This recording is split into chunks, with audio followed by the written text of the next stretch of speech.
Hello everyone, welcome to Hindi voice. Munshi Premchand ji के बारे में एक तथ्य। प्रेमचंद जी का असली नाम धनपत राय श्रीवास्तव था और उनका जन्म 31 जुलाई 1880 को उत्तर प्रदेश के वाराणसी के पास लम्ही गांव में हुआ था। मुंशी प्रेमचंद जी की कहानी मनोवृत्ति। एक सुंदर युवती प्रातःकाल गांधी पार्क में बिल्लौर के बेंच पर गहरी नींद में सोई पाई जाए, ये चौंका देने वाली बात है। सुंदरिया पार्कों में हवा खाने आती है, हंसती है, दौड़ती है, फूल पौधों से खेलती है, किसी का इधर ध्यान नहीं जाता। लेकिन कोई युवती रवीश के किनारे वाले बेंच पर बेखबर सोए, ये बिल्कुल गैर मामूली बात है। अपनी ओर बलपूर्वक आकर्षित करने वाली। रवीश पर कितने आदमी चहलकदमी कर रहे हैं, बूढ़े भी, जवान भी।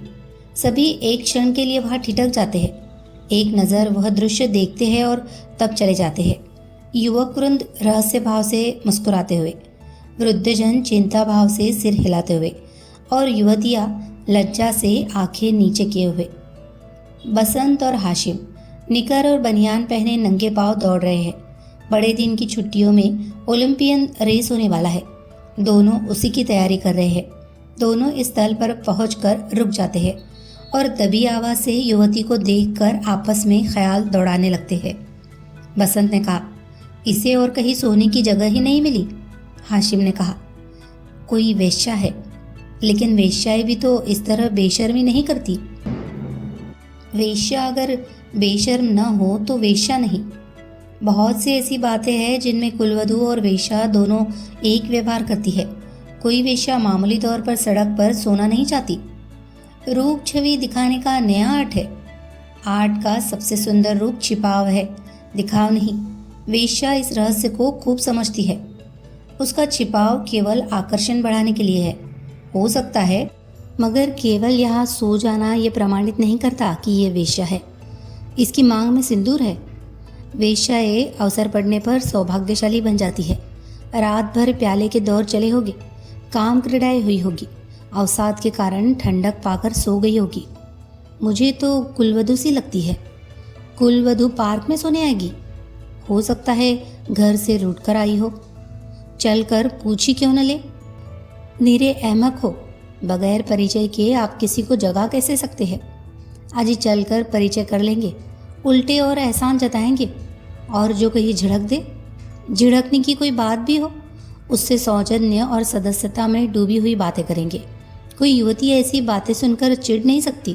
अजी गत यौवन आए तक तो रस भरी बातें सुनकर फूल ही उठती है। ये तो नव यौवना है। मैंने रूप और यौवन का ऐसा सुंदर संयोग नहीं देखा था। मेरे हृदय पर तो यह रूप अब जीवन पर्यंत के लिए अंकित हो गया, शायद कभी न भूल सकूं। मैं तो फिर यही कहता हूँ कि कोई वेश्या है। रूप की देवी वेश्या भी हो, उपास्य है। यही खड़े खड़े कवियों की सी बातें करोगे? जरा वहां चलते क्यों नहीं? तुम केवल खड़े रहना, पाश तो मैं डालूंगा।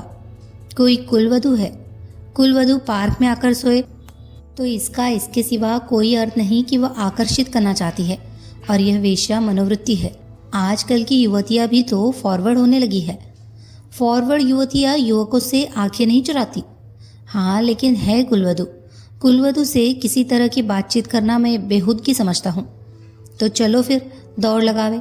लेकिन दिल में तो वह मूर्ति दौड़ रही है। तो आओ बैठे, जब वह उठकर जाने लगे तो उसके पीछे चले। मैं कहता हूँ वेश्या है और मैं कहता हूँ कुलवधू है, तो 10-10 की बाजी रही। दो वृद्ध पुरुष धीरे धीरे जमीन की ओर ताकते आ रहे हैं, मानो खोई जवानी ढूंढ रहे हो। एक की कमर झुकी, बाल काले, शरीर स्थूल, दूसरे के बाल पके हुए पर कमर सीधी, इकहरा शरीर।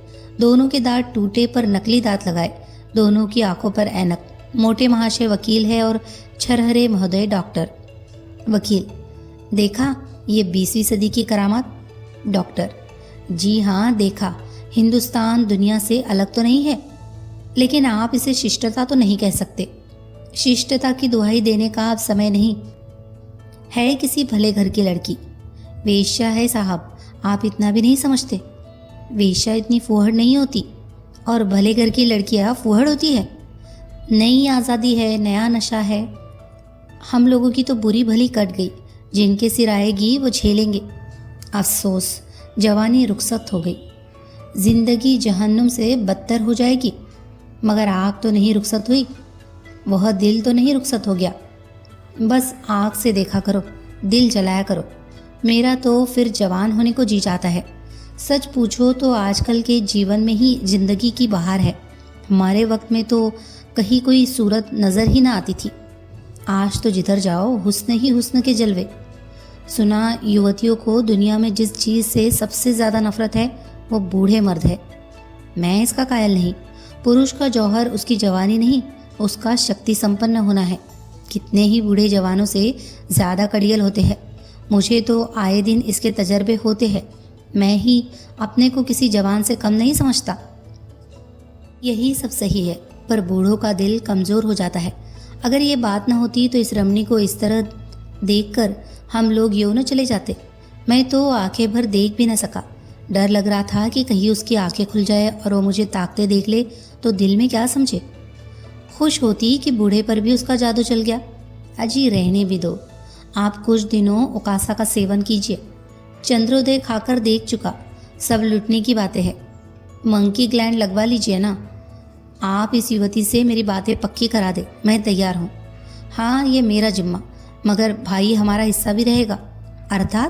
अर्थात ये कि कभी कभी मैं आपके घर आकर अपनी आंखें ठंडी कर लिया करूँगा। अगर आप इस इरादे से आए तो मैं आपका दुश्मन हो जाऊँ। ओहो, आप तो मंकी ग्लैंड का नाम सुनते ही जवान हो गए। मैं तो समझता हूँ ये भी डॉक्टर ने लूटने का एक लटका निकाला है। सच? अरे साहब, इस रमणी के स्पर्श में जवानी है।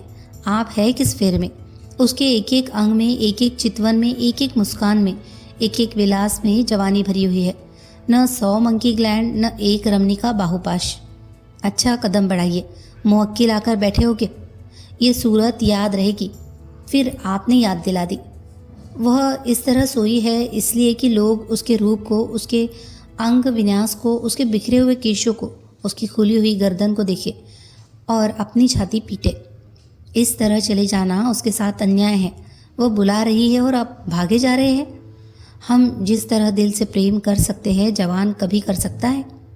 बिल्कुल ठीक। मुझे तो ऐसी औरतों से साबिका पड़ चुका है जो रसिक बुढ़ों को खोजा करती है। जवान तो छिचोरे, उच्छृंखल, अस्थिर और गर्वीले होते हैं। वे प्रेम के बदले में कुछ चाहते हैं।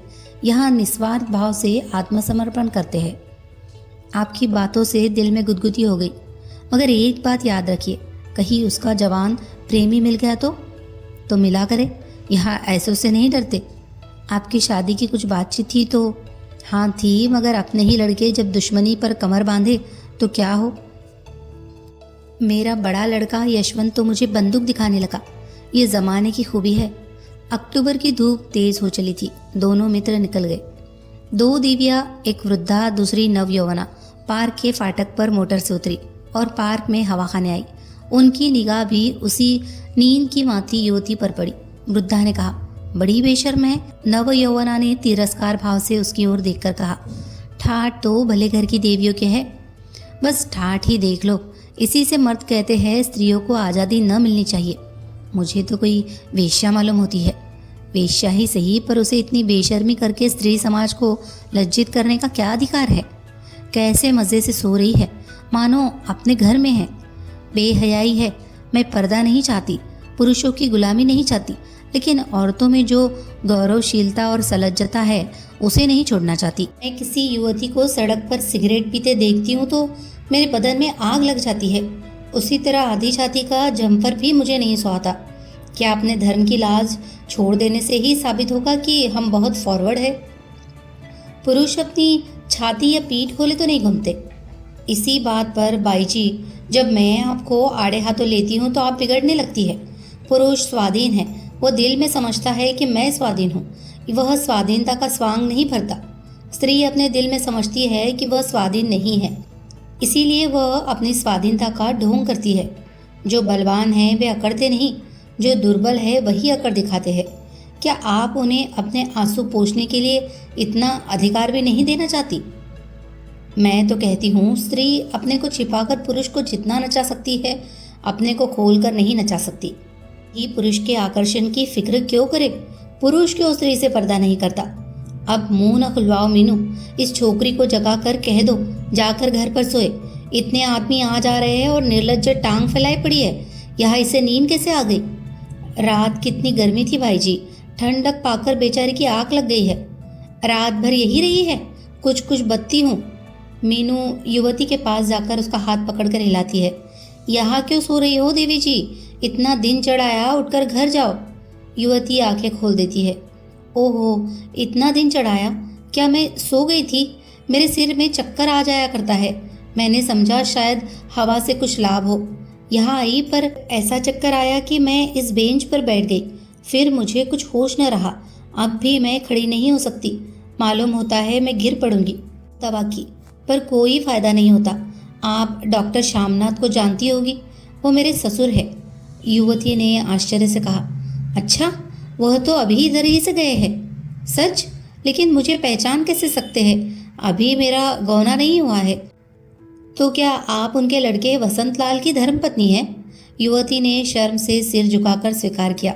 मीनू ने हंसकर कहा, वसंत लाल तो अभी इधर से गए हैं, मेरा उनसे यूनिवर्सिटी का परिचय है। अच्छा, लेकिन मुझे उन्होंने देखा कहाँ है? तो मैं दौड़कर डॉक्टर को खबर दे दूं? जी नहीं, मैं थोड़ी देर में बिल्कुल अच्छी हो जाऊंगी। वसंत लाल भी वह खड़ा है, उसे बुला दूं? जी नहीं, किसी को न बुलाइए। तो चलो, अपने मोटर पर तुम्हें तुम्हारे घर पहुंचा दूं। आपकी बड़ी कृपा होगी। किस मोहल्ले में? बेगमगंज, मिस्टर जयराम दास के घर। मैं आज ही मिस्टर वसंत लाल से कहूँगी। मैं क्या जानती थी कि वह इस पार्क में आते हैं, मगर कोई आदमी तो साथ ले लिया होता। कहानी अगर आपको पसंद आई हो तो प्लीज़ इसे लाइक करें, शेयर करें और कमेंट करें। और मुंशी प्रेमचंद जी की सभी कहानियों को सुनने के लिए हमारे चैनल को सब्सक्राइब भी कर लीजिए। धन्यवाद।